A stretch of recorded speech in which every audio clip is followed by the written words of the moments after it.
on better circumstances, but I truly do appreciate everybody being here. And it's funny in true dad nature, we're here to celebrate him, but three-quarters of everybody was out there looking at cars. And I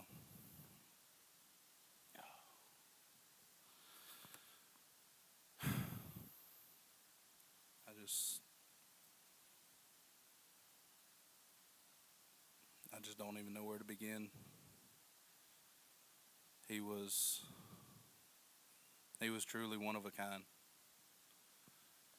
He was everybody's best friend. He'd give you the shirt off his back, even if he barely knew you. And as long as I can remember,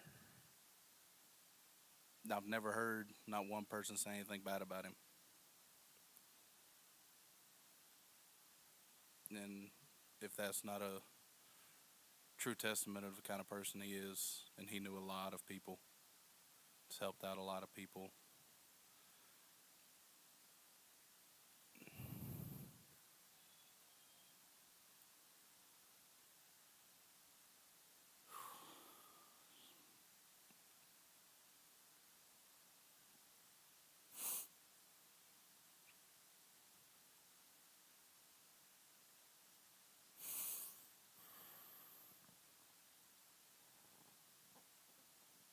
He was my best friend.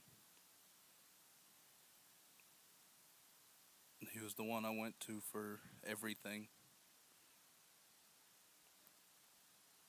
And that's been the hardest part. Me and Joe and everybody that helped us out this week of getting his cars ready.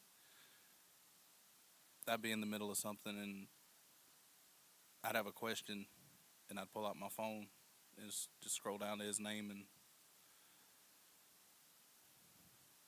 then it would hit me, and it still doesn't feel real.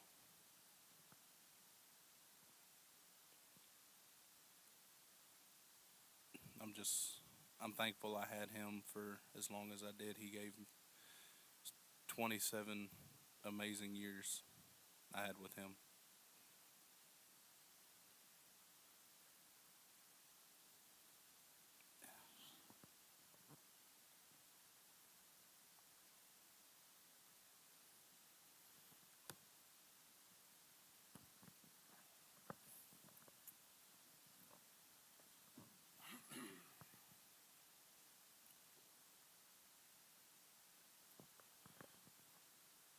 I had an entire game plan of what I was gonna say, but that just all went out the window when my brother handed me this mic.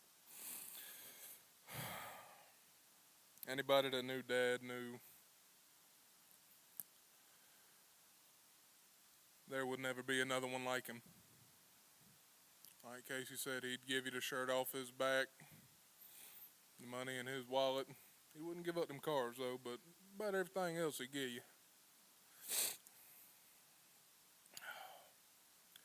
And anybody that knew him knew that right now he's up there. He done went through about 18 junkyards, two-stepped a couple of cars, and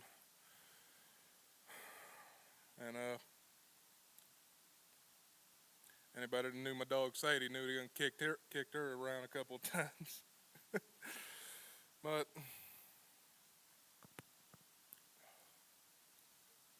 there will truly never be another man like him. This world is a much worse off without him here.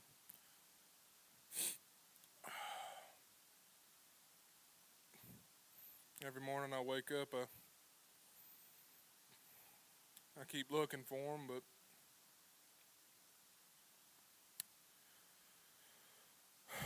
physically he's no longer with us, but we carry him with us every day.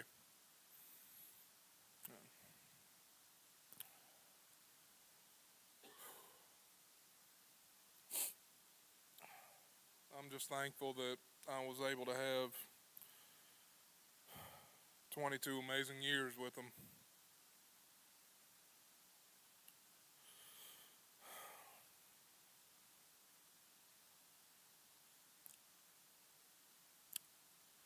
he fought the good fight, but he's in a much better place now.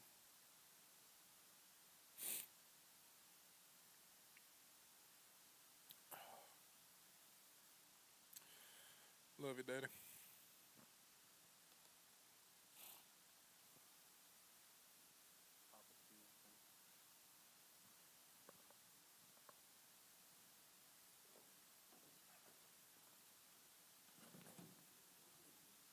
Every time.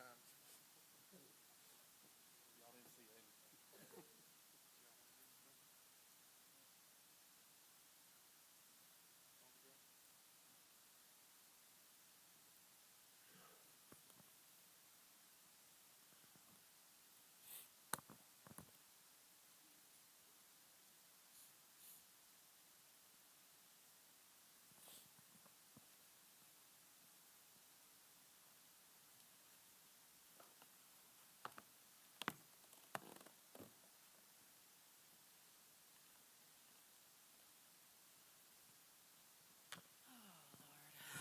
I love crowds. Many of you probably don't know who I am. I am Casey and Joe's mom. Um, I wish we were meeting under different circumstances. Ed and I were together 15 years. We have two amazing boys. He was a fabulous father to them. He raised them right, respectful. Unfortunately, no house training. You can't take him anywhere. Dana, he loved you very much. And I just want to take this time to say thank you for taking care of my kids and for loving Ed the way you did.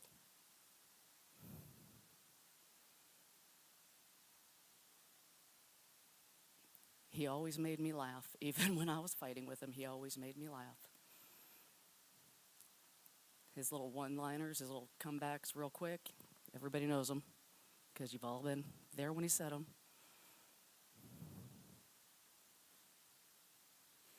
Oh, and as far as you two go, he was going to trade you off for a Chevelle, so.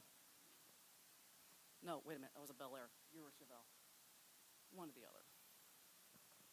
And his saying was, you aren't that attached to him. He's just a baby. We can have more. He did love you guys very much. He loved everybody in this room. But I know he was very proud of you guys. Just like I am. He is going to be missed.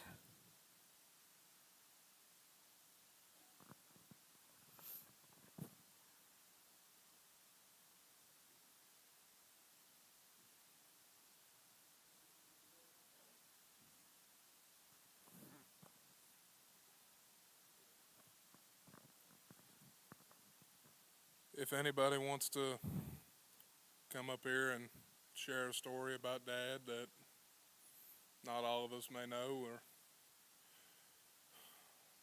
just want to come up here and remember him for a minute, the floor is welcome.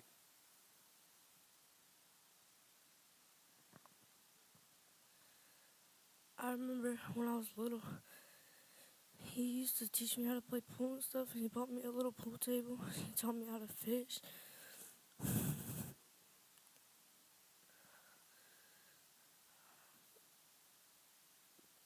We used to always go fishing together, and it's just hard knowing that we can't do that no more. He's gonna be missed.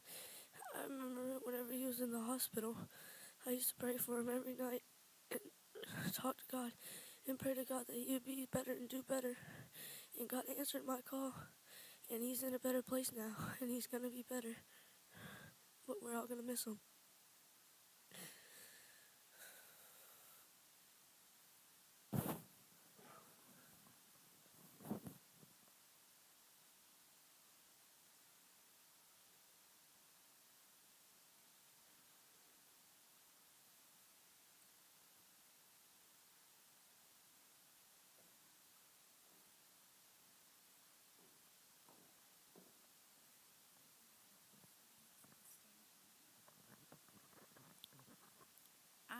Smokey's stepmother. I was Miss Ruby to him. The first time I met him, we just kind of fell in love with one another.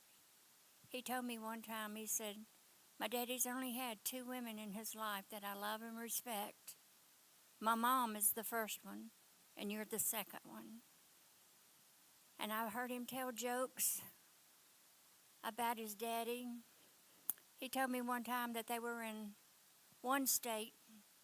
His daddy bought 3 pair of jeans, I believe it was, right? He said by the time they got to the next state, which wasn't but a few hours, he had ate so many Debbie cakes he couldn't get in the jeans. And he said that a lot of times when they shared a room while they were working and traveling, he knew his daddy was up because he could hear the little Debbie cake wrappers coming off the cakes. But he had so many jokes about his dad. He loved his mom, Peggy, and his stepdad, Van, his brother, Joe, and his kids so much. They had such a close relationship. And like I said, I've been in the family 17 years. And these boys, they adored their dad. They really did, and they're so much like him. And I hope they continue to be like him, kind, and have such a kind heart.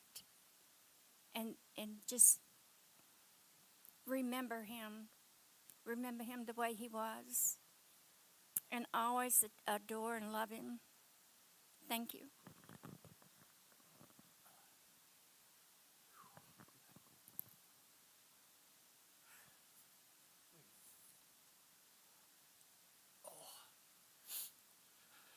I'm going to try to get through this. It's going to be hard, but I got to push myself. I need to. But I tell everybody he was my go-to guy. He was my rock, so to speak. I went to him for he was a knowledgeable person. He was a smart person. And that's the reason I went to him when I wanted to know something, where it was about a car or buy something or anything like that there. He said, hold on, Daddy, let me check on that, you know. He'd get back with me. He said, well, this is the way to go. You need to give this kind of price or that kind of price. I always had trust in him because it always worked out. It always worked out good. And like the boy said, he was always willing to help people. I'll never forget him a few weeks back. I think Robbie's still here, I think, somewhere. If you all raise your hand. Is Robbie still here? All right. They was going on a power tour, they call it, a lot of cars, and they was over working on Robbie's car because his car they'd got his car, and he had broke his back about a couple of years ago. And I know, just to show you the type of guy he was, the fella he was over there, and I know he was in pain, you know, working through pain to help a friend, you know, help Robbie get his car ready to where they could all be together, you know. That was the type of person he was, you know. If he didn't like you, you never knowed it. He never showed it. He didn't mistreat you. Like I said, I heard his mom talking about him the other day. Never heard anybody say a bad word about him, and I hadn't either. But like I said, he was always there to lend a helping hand, you know, where it was through pain. Like I say, it goes back to with Robbie, you know. Knowing he was in pain and all that there, but Robbie needed to get his car ready, so they worked through it. And like I said, I can look around at a lot of different people, good friends and stuff of him, you know, down through the years of messing with cars, because that was his passion. I remember from a kid, he started out messing with knives and swapping knives and all that there, and he went from knives to cars over the years, and like I said, that was a passion of his, and the cars and all, you know. But I told the boys earlier, we got a lot of memories, and he leaves a legacy, you know. He kind of, with the 2 boys, he was kind of hard on them at times, but they turned out to be great. Both of them got good heads on their shoulders. But like I said, he was hard on them, but he paid out. They could look back like they said, you know, there'll never be another one like him, you know. and come along and come along. I'll never forget, we worked together lots. Me and him worked together. We worked out of town. We always worked together. We always worked together in construction. We went to, I got a nephew. They called him Pigman, and my nickname on construction was Hogman, and Smokey's name was Smokey. This fellow was always, when we hired him on the job, he said, guarantee, he said, I think I'm at a barbecue. He said, here's Pig Man, here's Hog Man, and here's Smokey. He said, I think I'm at a barbecue. But like I said, he's gonna be greatly missed, not only by the family, but his friends and all. And I just want to thank everybody for coming, and y'all just keep his memory alive. What you're doing, and just keep his memory alive. Thank y'all.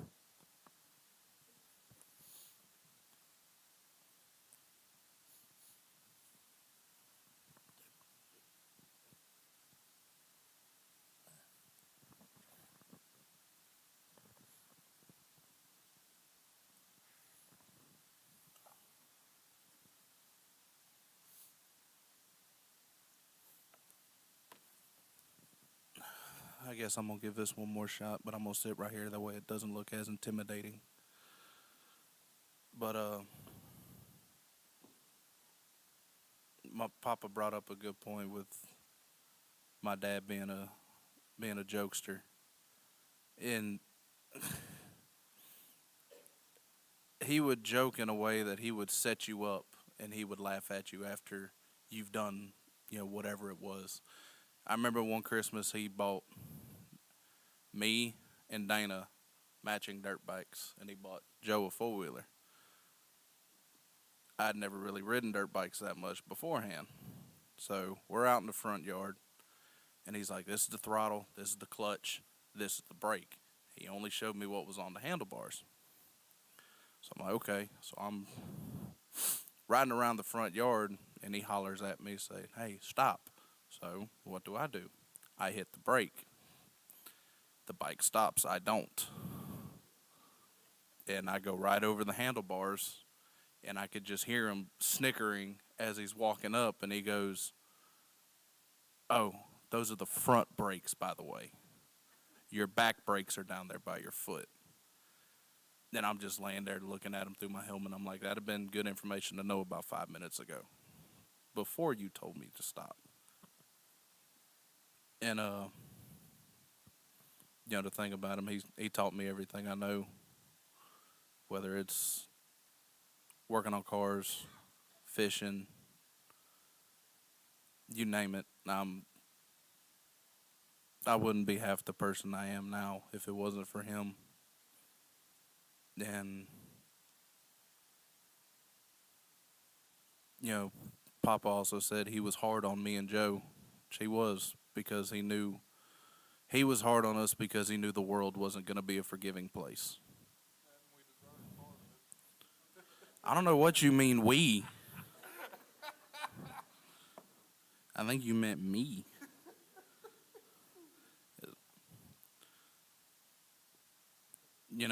One of the songs that I had picked for the slideshow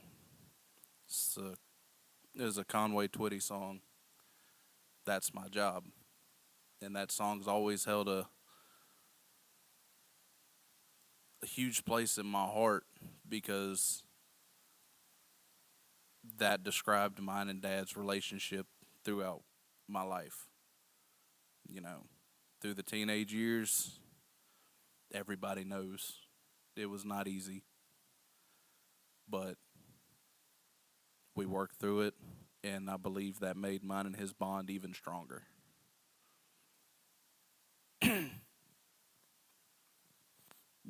And the thing about him, no matter what, no matter if me and him were arguing with each other, we just got in, fighting, whatever it was. Every time I walked away from him, me and him would look at each other. I love you, Dad. I love you, son. And we never walked away from each other without saying, I love you. And that is the one thing that I hold true right now. Is the last time I saw him, the last time I spoke to him, it was me, Joe, and Dad. went to Mellow Mushroom to get lunch. And I was fixing to leave out of town the following day. So we met, ate lunch, and as I'm helping him get into Joe's truck, he turns around, hugs my neck. I love you, son. And the last thing I said to him was, I love you, Daddy. And I'm thankful for that, of that being the last thing that I've said to my dad. And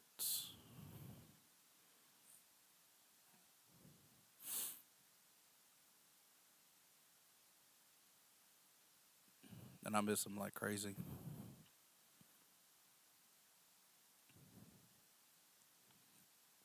You know, he was Papa's go-to guy. He was my go-to guy. Joe's go-to guy.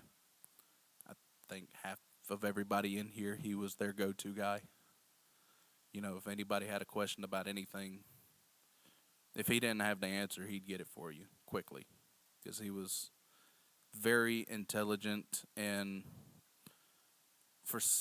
I don't know who all read his obituary, but there's a phrase in there that pretty much sums it all up. Of he was a marketplace mastermind, because if there was a deal out there, he was going to sniff it out and he was going to find it. I went to go visit him in the hospital one day, and he was scrolling on his phone. I said, Dad, what are you doing? Oh, nothing much, just on Marketplace. I said, what are you looking for on Marketplace? He said, well, I've already got Robbie going to look at a Coca-Cola cooler for me. I was like, really?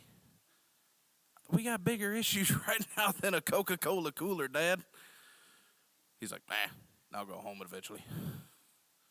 And the craziest thing is through all the ups and downs that we've been going through since August, is he always kept a positive attitude. Always had a smile on his face. You couldn't drag him down for nothing. And he fought a long, hard fight. And he was a fighter.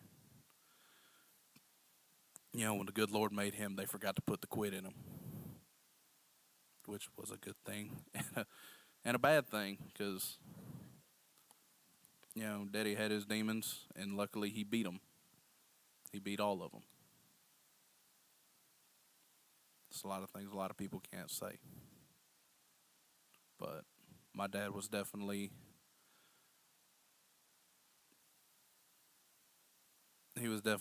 my main role model. And if I could grow up to be half the man he was, or he is, and I've lived a good life. But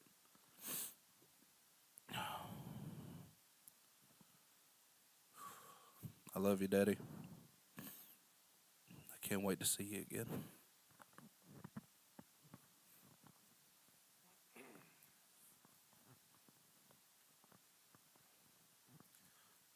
So there was one thing that Papa Donnie said that I gotta kind of disagree with him on a little bit. If Daddy didn't like you, you pretty well knew it. There was no ifs, ands, or buts about that. Everybody knows he was a mild-mannered person, right?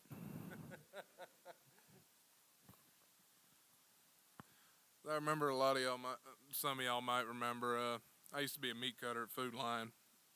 And him and a fella he knew named Tim Robinson were standing in the food line, and they were talking about what I don't know. This old joker came up, stole Daddy's buggy right out from under him. And so he called the guy over. He's like, hey, it's my buggy. The guy looked Dad square in his mouth and said, y'all need to find a different place to talk then. Wrong thing to say to my father. Because, like my brother said, they didn't put the quit in them, and they didn't put the back down in them neither. So, Tim Robinson, he said, just let it go, Smoke, just let it go. He said, all right, he said, I'll let it go for right now. That second Tim Robinson walked away, he looked at me, he said, where he at? He went and found him now. But, and like Casey said, he set us life lessons he taught us, we kind of set up ourselves. Working on cars and just he'd incorporate a life lesson into just about anything he could do. Exactly. So just with everything like working on a car, if he sees you doing something wrong, he ain't gonna say nothing. He ain't gonna wait for you to find out. I remember I was working on my old truck, and I had forgot one of the pulleys on it to put the pulley back on. So I put that whole thing back together, put the last screw in, and Dad he walks up to me like, "Hey, you gonna put that on there too?" He saw it 20 minutes ago when I was trying to put everything back together, but I guess he didn't feel like he needed to tell me that too. But Dad he taught me and my brother and a lot of the guys that grew up around him. Jonathan, Jesse, Jordan, Kara, Gabe, Dylan, Jonathan, other Jonathan, just everybody that came up with him and knew anything about the man. He left something with you. A life lesson, a joke that you can't forget, or a slap upside the head, however he was feeling that day. But we all learned from him. And everybody that met him came to respect him. He was a man of principle, man of morals, and sarcasm. Not daddy. Yeah? Yeah. Is that what it is now? But Dana, every time that man would even think about you,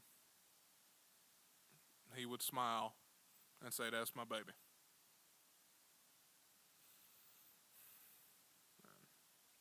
Mama, he had a few good things to say about you. But he thought the world of everybody in here. And everybody that knew him, whether it was for a week, a year, or 20, pretty much came to the same conclusion of the man. He was something else. I don't know what that conclusion was, but it was something else.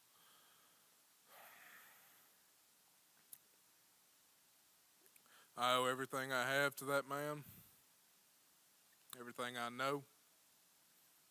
And the life lessons he's taught us.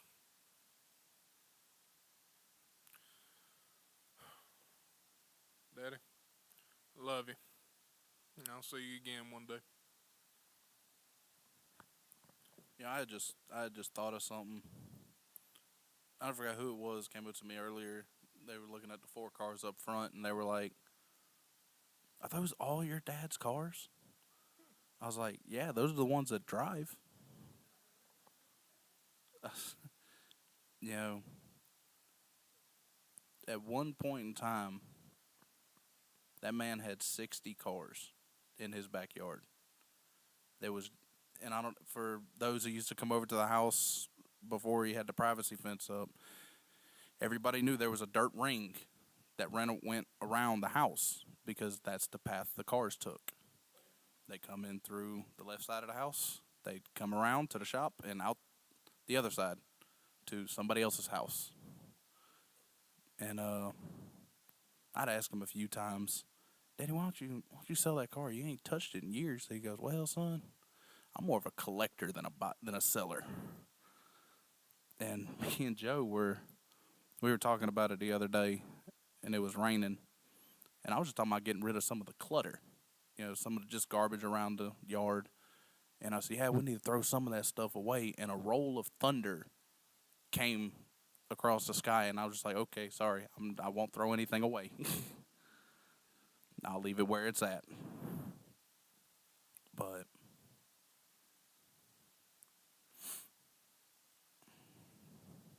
truly, truly one of a kind. There will never be another one like it. If anybody else would like to, it's got a story they want us to tell, just come up here and talk about him for a minute. More than welcome. But I really do appreciate everybody coming and showing their love for my father. It means a lot. It really does. I just want to thank every one of y'all. All right, Jared, keep it PG now. I don't like that pep he had in his step. I'm gonna stay right here with him that way in case I gotta snatch the mic out of his hand. Somebody who has a lot to say all the time. I don't even need this. Hard to say much today. But I watched these kids grow up, and they outgrew me very young. But both of them, they grew up my kids. I met Eddie. I guess shortly after he lived in the neighborhood, he come around and hustled me out of a few car parts that he said really wasn't worth too much. But he would buy a $100 car, and the poor lady might have wanted $300 for it, but he kept Dana riding in a cheap car, and then he'd buy her a Cadillac. You know, he build her a muscle car, and he'd go buy $100 car somewhere else, and I went all the way to Washington D.C. for a car with him, and the man said it ran. Now, you talking about joking? That was a long ride, just me and him cutting up, and he has given me them one-liners so bad that Dana come home one day and my neck was killing me. My body is pretty messed up, and I'm laying across the tailgate of his truck, laying back, and he's adjusting my neck like this right here, and Dana said, "What?" And he said, "You don't want to ask, you know." But these kids here, they lived at my house, and mine lived at his house. Eddie was like their father. He was like my brother. Mom and Dad, love y'all. Love y'all. And I know family meant everything to that man. His family meant the world. Sometimes I whooped him on that pool table. I didn't whip him too good on the hustling, you know. But I brought him some good deals. Don't kid yourself now on that pool table. I know he back and forth. I tried to whoop that man down on that pool table. Sometimes good. You know, Mark back there. He's still with you. But we had a lot of good times, and I know that his family meant the world to him. And if he was your friend, he was your friend. And you're right. If he didn't like you, he ain't had a bit of problem letting you know. he talked straight as they could. And I know he's proud to have all y'all for the family. Dana, he loved you 100%, and some. And you know, he said, "You got the keys to my house. You got the keys to my cars. You can have anything I got." He said, "But let's don't piss that lady right there off, 'cause she don't play." And you kept going, Caden. I want Caden, you're a young man now, man. I know this tough. 'Cause your papa loved you too, and he didn't do too bad. You know, we knew Joe was gonna make it, but we was worried about you, boy. I think everybody was. But you know, I turned out all right. yeah, you did. You did. I tell you one more thing. He's always helped me with my back, his back, my neck, his neck. You know, just abused body. one time my back went out and my chiropractor he was closed and I needed to see him bad. And I got him back, but he had to button my pants for me on the back porch. But then he rolls around in a Hummer just sitting off the ground this far, you know. How can I get in that thing? Well, the chiropractor visit wasn't that good, but he held me together, you know. So his back goes out.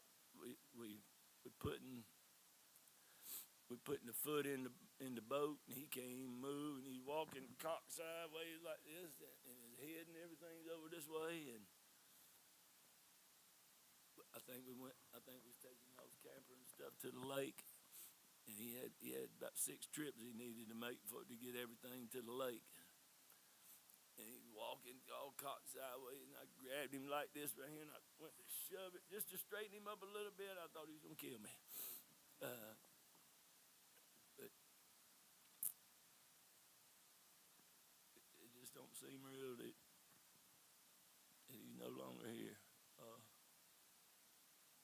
I thought the coolest thing in the world was he had 2 wonderful mamas and 2 wonderful daddies and 2 good kids. And we all got along. You know, we all had a lot of good times. And I know he was always there for me. I might not have liked what he said, but he knew I was there too. And I met a lot of y'all through him.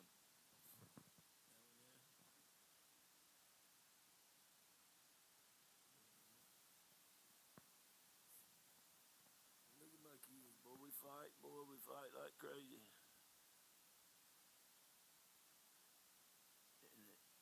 And I remember him because you was slick, man.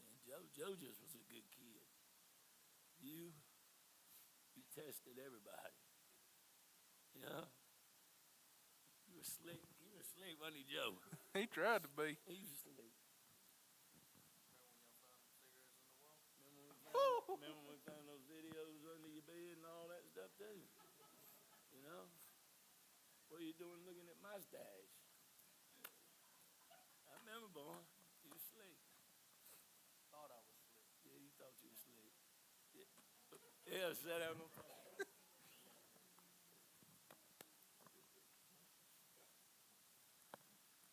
So I had just thought of something, and it was when Dad had first met Dana.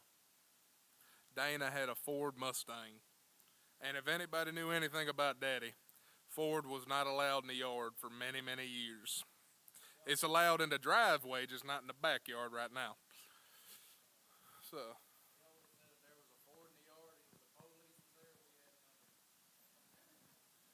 So, anyway, so when Dana first started coming around the house and their relationship started getting serious, Dad said that Ford got to go. He said, it don't matter what you want. He said, I get it to you. He said, but that Ford got to go. So Dana told him, said she wanted a Corvette. He said, okay. So this man, you know, a normal person would just go out, buy a at least running Corvette. Well, not Dad. Dad decides to go get 2 Corvettes. One that was totaled in the front, one that was totaled in the back. He cut both of them in half. And one of them was running. But I digress.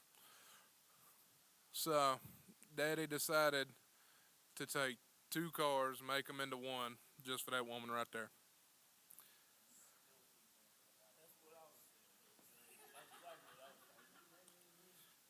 Hey, right. My,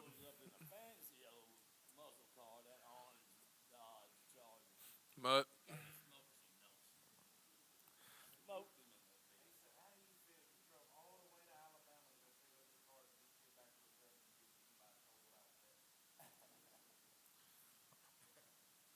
but Dana was driving, Dad was shitting in the gears. yep, that's Daddy. But And the one car that couldn't make it today, the caliper locked up on it, was Dana's 68 Camaro.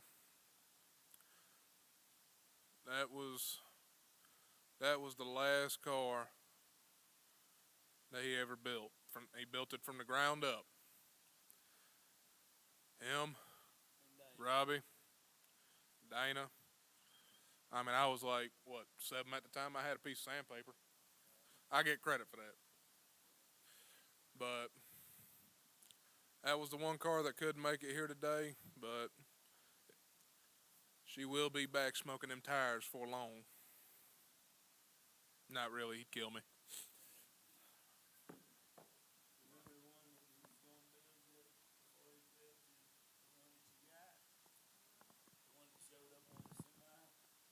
About 100 pieces with everything rusted. Paid a lot of money for that one. That narrows it down. That was like a weekly occurrence. I know, but that one's the only other one. I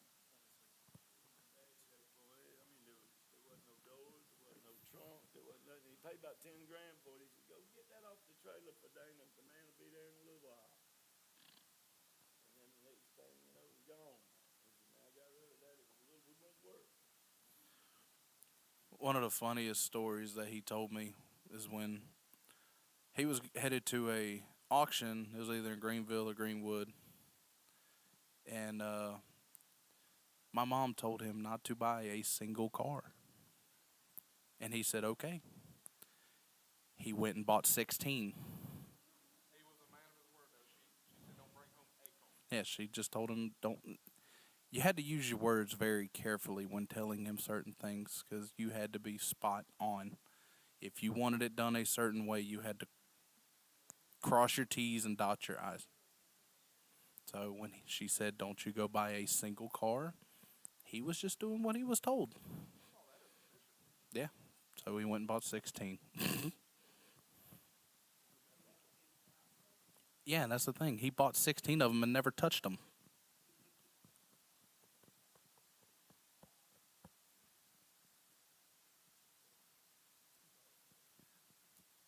There are so many stories about this man that it'd take all week to tell them. That's just the ones we can remember right off the top of our head. And that's the thing. We'll be sitting here talking. You'll say a key word, and I'm like, "Oh, I got a story."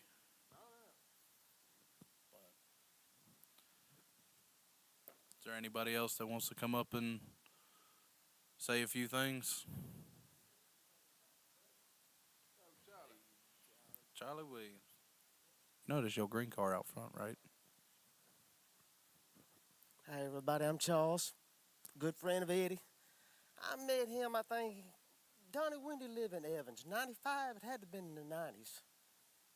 When they lived in Evans, in that big project, before he moved where he's at now. It had been in the 90s. We went and looked at a vehicle that he had, and it just made me sick. I told my buddy, I said, "Man, he got a 66 Veil down there parked by the road. I couldn't sleep at night, man. I tell you what, just knowing it was down there." But everything I heard about Eddie, your daddy, since 95 to then, is true. He's a great man. And even like you was talking about, you forgot to put the pulley on. Yeah, that's him. And first thing he'll say, he'll tell you, but he won't do it again. But he's always was great. I always loved him. From the day I met him, I said, that's a special person. And then he moved out there where I live, out 25. And I started seeing his cars around. I said, I ain't seen him in years. He done moved. What? And I got to talk to Eddie, and he had moved out there. And it was great. And from then on, to Dane and all, everybody just clicked on. And for years, I didn't see Joe, for years. And I seen Dane and Eddie at Walmart one day. He's getting some fertilizer, going to throw his fertilizer out in the yard. And we got to talking, about fertilizer and this different stuff. And I think it was the next week I run into Joe. He probably remember this at Cabela's. I was standing there, I was turning a shirt or something. I stand up there, all of a sudden somebody said, "Are you Charles Will?" I said, "Oh Lord, I hope I remember something I done a long time ago." He said, I'm Joe. I'm Eddie's son. I said, "Good Lord, Joe." I said, "What?" I said, "I just seen your daddy buying some 10, 10, 10. What, did he throw it under your feet or what, man?" I said, "Good Lord." I told Eddie the next time I seen him, I said, "I know what you did with that fertilizer." "Good Lord, Joe was in bed." He said, "Yeah," because I hadn't seen him in long. But everything they said about Eddie is just, everybody knows Eddie knows he's great, man. I mean, anything you needed, me and he'll give each other stuff more back and forth that we could have sold and just give. Just Eddie, I know you like stuff like him. He's the same way, but he's going to be truly missed and a great buddy. And just the time I met him, like I said, it was in the '90s. We was in hot rods big time. And then of course Donnie and Peggy and Van, he loved his step parents just as good as he did his maternal family. He's just a great guy, and he's gonna be truly missed. And I know I'm gonna miss him. And, but just right here, I'd pull around at Eddie's house, and he'd say, "Whoever it is going to Smokey's. Here he comes. He gonna check out the car." It's good seeing you too, Jen. Joe, hate it, buddy.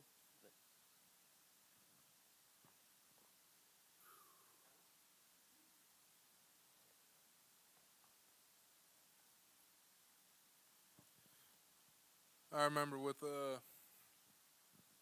his two boys used to build a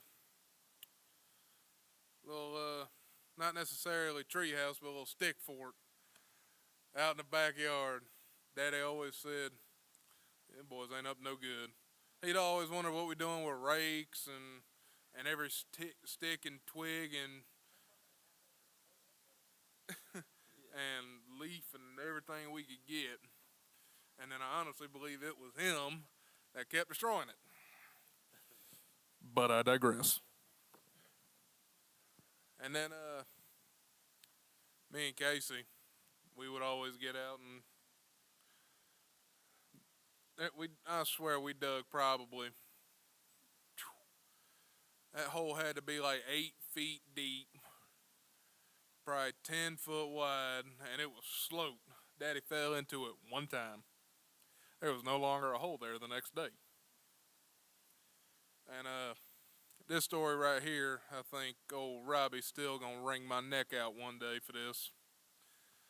So the red Chevelle that's sitting out front, they had just done all the body work on it and primed it, going to the paint booth the next day. Well, I'm like 5 years old. Probably not even that. I was probably still in diapers. So 6. Uh, well, I see my dad and my uncle out there with a body hammer. And I wanted to be like Daddy. Mind you, anybody that knows cars, it was just primed. And I decided to take the pointy end of a body hammer and go from headlight to tail light on that car. Overkill. So, yeah, Daddy never got mad at me for that. Robbie is a different story. And, what?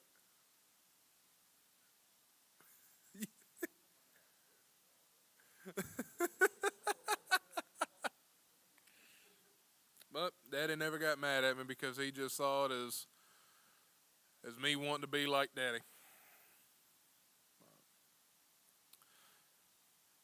Like I said, if anybody else wants to get up here and share a story and talk about Daddy, you are more than welcome. Floor is open.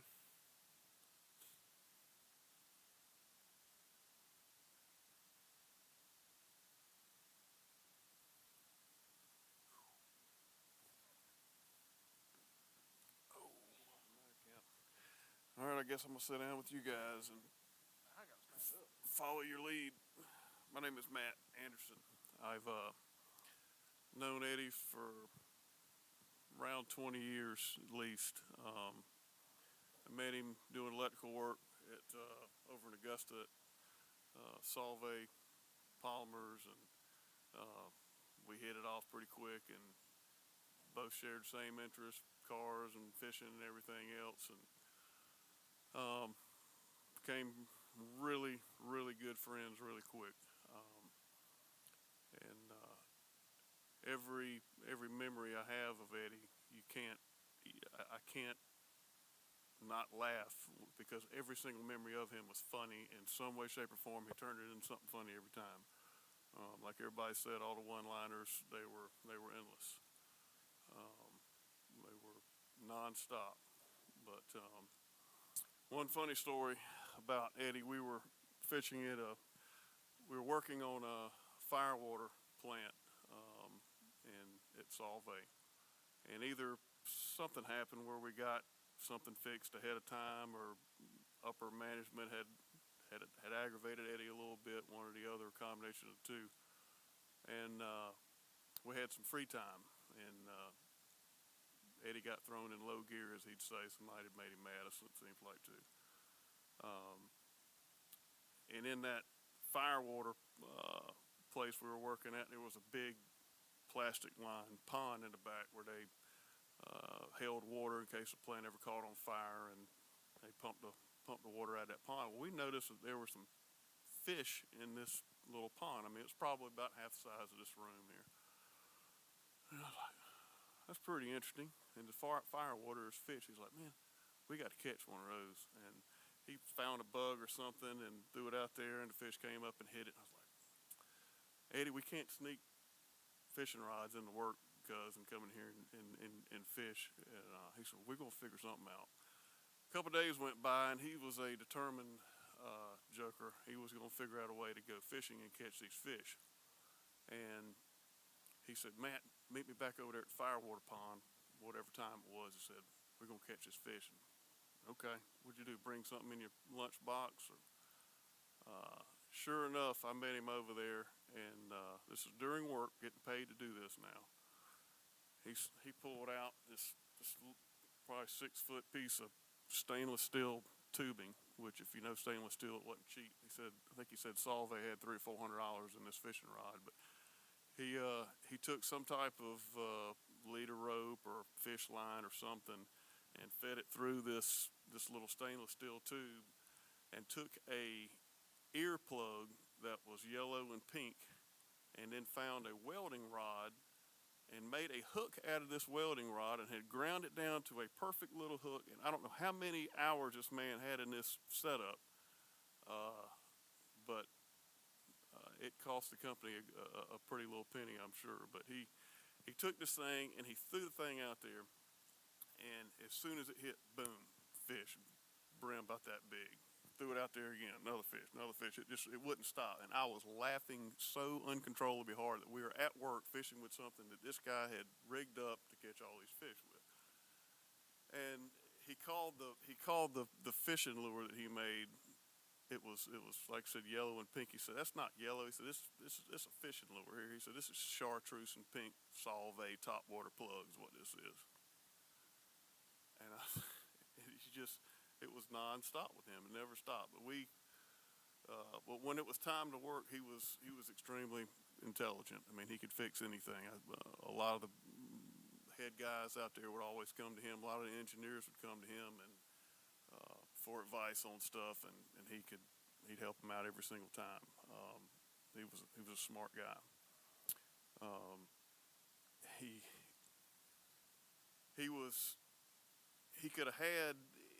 had enough money to buy anything that he wanted to, new-wise or vehicle-wise or whatever, but the thing with the Corvette, putting the two Corvettes together, I mean, that was nuts. I said, there's no way you will ever get these two cars put back together. How long did that car drive, Donnie? It was beautiful. It was perfect when it got done.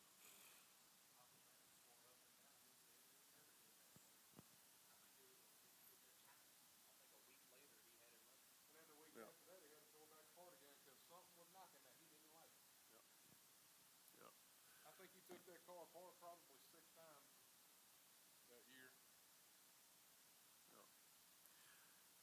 Eddie was a good man. We did a lot of fishing together.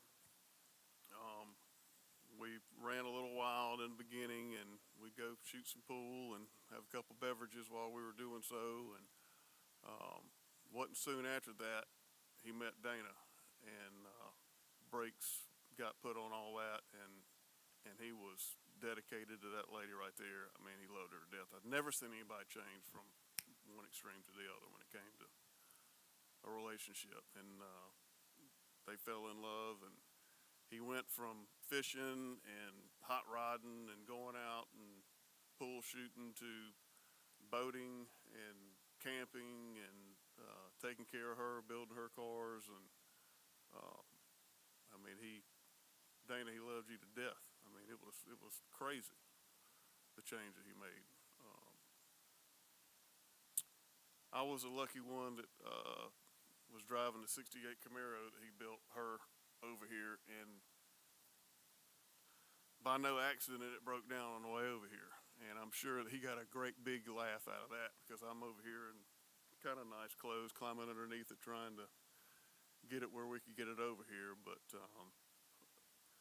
you know, it was weird sitting there on the side of the road, trying to figure out somebody to call and come help me out. And the guy that's my go-to guy is he ain't there, and that's a reality that's hard to accept for me. He was my go-to guy. Whenever I had a problem, he was one of them. He'd come help you out. He'd do whatever it took to get you out of whatever situation you were in. And he wasn't looking for anything in return. Nothing. He loved helping people out. He loved helping people out. He stopped what he'd do. I don't care what he was doing. He'd come help you out any time of day or night. And that's going to be tough to live with, not being able to have that anymore. But he did all right with you two fellas. He did real good with you, and he left a legacy for you guys to look up to, and he doesn't want you to just be as good as he was. He wants y'all to exceed what he was, and both of y'all got the potential to do that. 100%.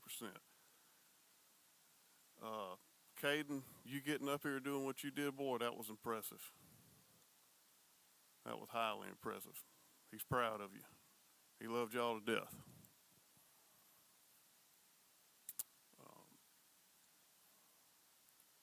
Donnie, he loved you to death, man.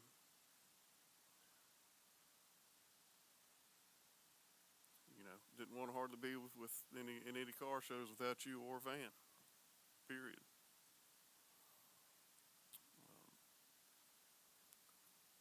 But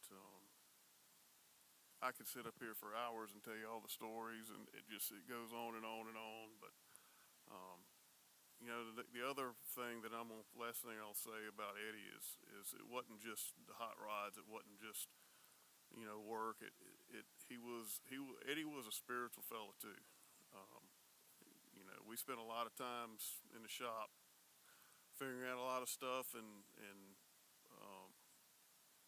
talking about life, and the good Lord often would come up into circumstance, whatever we were doing.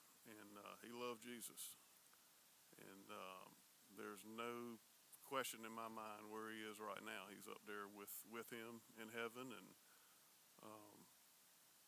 you know, it sucks for us still on earth here to be without him. But, you know, that's God's plan. Question it all we can, but we can't understand why he's there. But he's definitely up there, no question. And I take comfort in that. It's like we all should. But that's all I got. I don't think any other stories are relevant. I could tell in the church probably, but.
shy too far away from triple digit speeds. No? Yeah. Uh,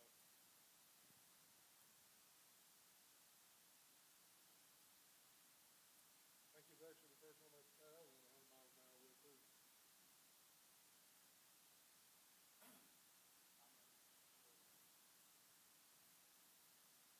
He had went and bought Dana another white Camaro. It was a '90s model. I can't remember exact year. I think it was a 92. But we drove up there and he said, "Listen, I'm gonna buy this car. It ain't got no tag on it. I need you to stay behind me so I don't get pulled over." I said, "All right, Dad, I got you." We get on the on ramp, and this is a 5 speed. I guarantee he was 120 plus before he hit the highway, and I'm back there in his truck, and I'm like, he told me to stay behind him, but I also know if I speed in his truck, I'm gonna get yelled at. So I was kind of at one of them crossroads between take the latter of the two. I'll just let him go on, and I'll just catch up with him whenever he decides to slow down. And he decided to slow down in the driveway.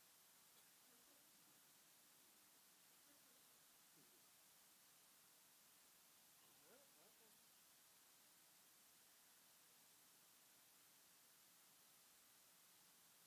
I always remembered, especially with that red 67.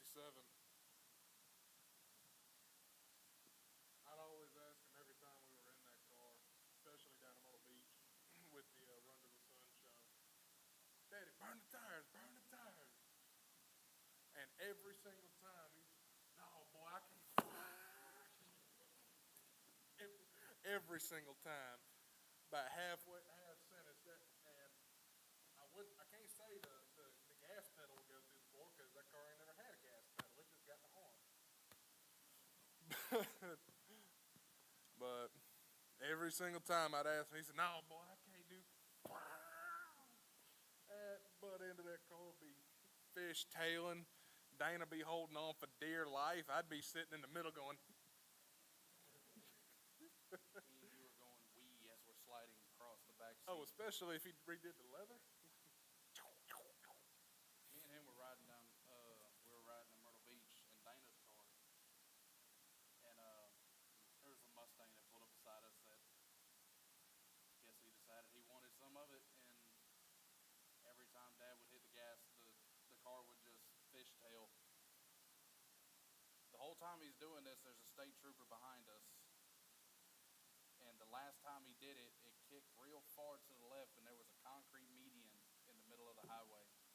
But the car caught real quick and straightened back up, and I just looked at him. I was like, "Tell me you didn't hit that median." "No, I didn't hit the median." "No, I didn't hit it." Under control. Yeah. There. He is the reason why I get in some people's cars, and they're like, "You might want to hold on." You don't know how I was raised. I said, Yeah. there's not much you could do in this car that's gonna make me nervous or have to hold on. The first time I ever got in Dana's Camaro with Dad is when I found out that they didn't put the "oh crap" bars in '60s models cars because he hit the throttle and I was trying to grab anything I could just to hold on to keep from sliding out of the seat. And he's over there just giggling away. He's got that little cheese-eating grin on his face, and he just kind of look over at me and just kind of keep on going down the road. And I don't think his foot ever came off the floor. I remember when he bought his Porsche.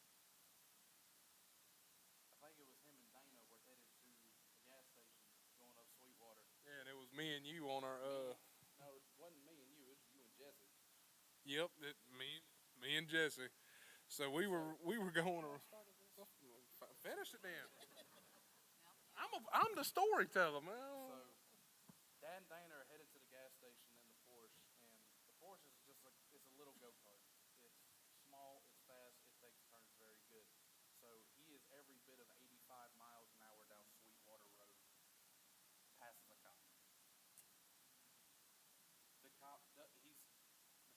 turn his right blinker on. He turns his left blinker on and goes back up towards Edgefield. Dad's like, okay, cool. Didn't get me. Goes up to the gas station, comes back, pulls in the backyard, and that cop is sitting in his backyard. He says there is no way he got my tag number. Dad pulls around the cop car. There's Joe sitting on his four-wheeler crying his eyes out. Because somebody in the neighborhood done called the cops on him, and then the cop walks up to Dad and goes, it's a nice car. Dad, And Dad looked at him. He's just over there like, Dad looked at him. He said, "You didn't happen to be that cop that was just on Sweetwater?" He said, "Yes, sir, I was." sorry about that. Dad swore up and down. He said, "There's no way they caught my tag that quickly and just met me at the house." But he just so happened to be going on a call about his son and Jesse riding four-wheelers and dirt bikes and weren't even going that fast that day. But that day. It's little stuff like that that gets me, and I didn't want to say any stories about him, while he was in the hospital or anything, but this one was funny. So he had just gotten out of his surgery they put a shunt in his liver. I got to the hospital, they had just wheeled him back in there, and he was coming out of anesthesia. And I was like, hey, I'm talking to him, I was like, hey, Daddy, it's Casey, I'm here. He goes, hey, son, I'm hungry. I said, well, Dad, I'll get the nurse in here in a minute, and we'll get you some food. The nurse comes in and said, well, Mr. Boyd, she said, I got to keep you on a liquid diet. And we all know Dad's facial expressions. He did not give her a good one. And so she walks out, and he just looks at me and goes, he said, go look in my red bag. So I got a bag of Reese cups. So it was Thin Mints. No, the Thin Mints is after I got back. He said, I got a bag of Reese cups in there. He said, hand me some. I said, Dad, you're on a liquid diet. He said, forget that. Give me my Reese cups. So I'm sitting there next to him. I'm unwrapping them and I'm handing them to him. That way, if nurse busts in, I got the evidence and he doesn't. So I leave the room. Joe's in there with him. I go leave the room to go use the bathroom or something. I come back and he's got a full tray of Thin Mints sitting on his stomach. He's eating them. And I turn around. I see the nurse walking. I'm like, Dad, nurse is coming. He goes, So no, handed me the box, and I'm like, what do you want me to do with this? He started 3 of them in his hand. The nurse comes walking in, and he just starts doing his hand like this, like tucking them underneath the blanket. And as the nurse is while chewing. as the nurse is talking to him, he's just going. And the nurse looks at him. He goes, now, Mr. Boyd, you're not supposed to have that. And he just goes, He hands me the Thin Mints. yeah. He just takes some soggy Thin Mints out of his hand, just gives them to Joe. And then they brought us some chicken broth. Yep. Then the next day, he calls me up. He said, Casey, where you at? I said, well, I just left work. He said, you gonna come see me? I said, yeah. He said, good. He said, stop by Popeyes, pick me up a 3-piece, extra spicy. I said, they let you have real food? He said, I don't care, I'm hungry.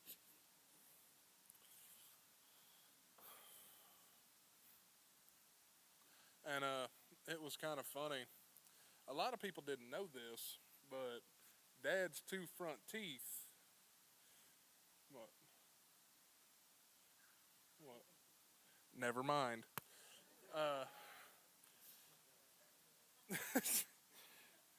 But I was told no. But yeah. But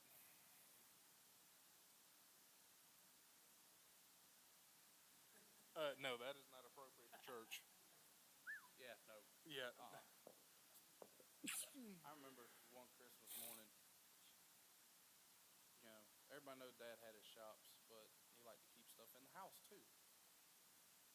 One morning, he was coming in there I don't know, look at the tree or whatever, but he had a set of big block heads right outside his door. He was coming to put our presents out that night. I guess, I don't know. No, that's what Santa Claus does. But he was coming out there to check on the tree, comes out the door and just kicks one of the heads, turns his pinky toe to the right. I don't know how he didn't scream to wake up half the neighborhood. And then it fell on his foot. How he did not wake any of us up with some obscenities that should not be said in a church, I will never know. Mom would always tell him, and Dana, because he had the same problem with both of them, you got to get this stuff out of the bedroom. Oh, he had car parts under the bed. Still is. How's his parts cleaner? Yeah. But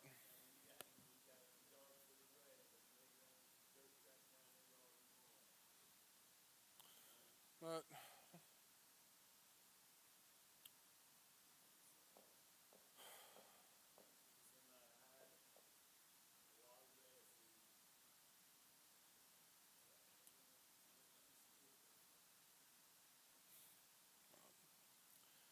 anybody else want to come and speak about him?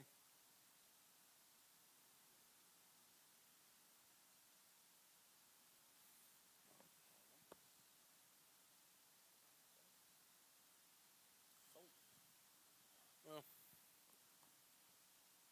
like I said, we could be sitting up here for hours, weeks, probably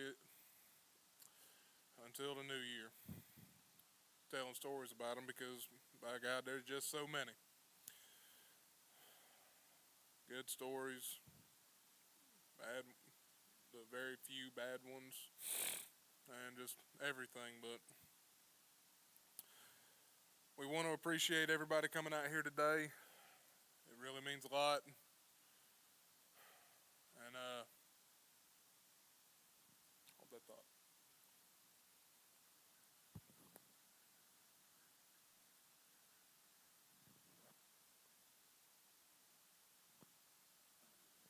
But just want to thank everybody for coming out today, and it means a lot to us and Dana, Mama, me, Casey, Grandma, Pops, both sets.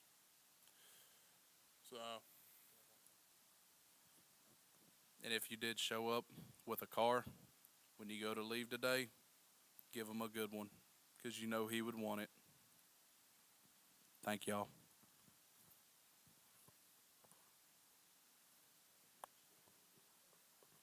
you can come up here and pay your respects also. Check it out. Boy, you know you sweating uphill.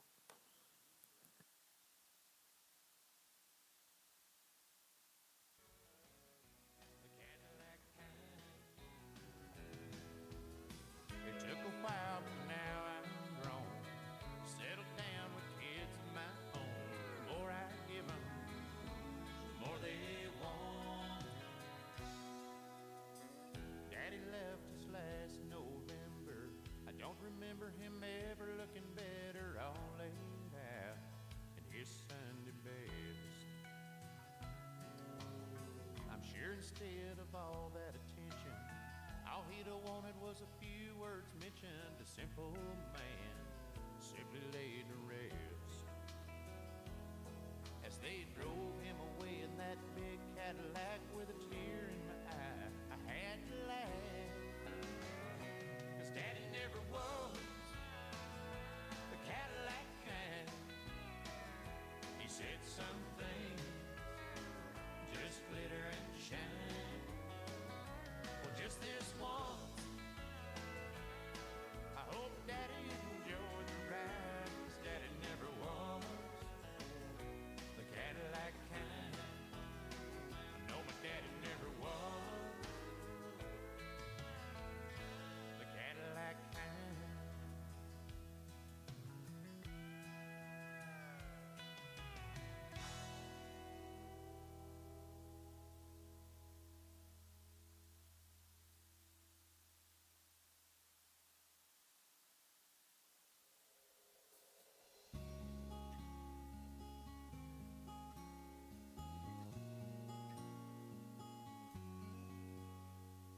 One day shy of 8 years old, when Grandma passed away, I was a broken-hearted little boy blowing out that birthday cake.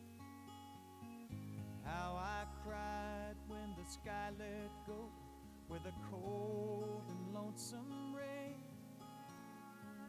Mama smiled, said, "Don't be sad, child. Grandma's watching you today. 'Cause there's holes in the floor of heaven, and her tears are pouring down. That's how you know she's watching, wishing she could be here now. And sometimes if you're lonely, just remember she can see. There's holes in the floor of heaven, and she's watching over you and me. Seasons come and seasons go, nothing stays the same. I grew up, fell in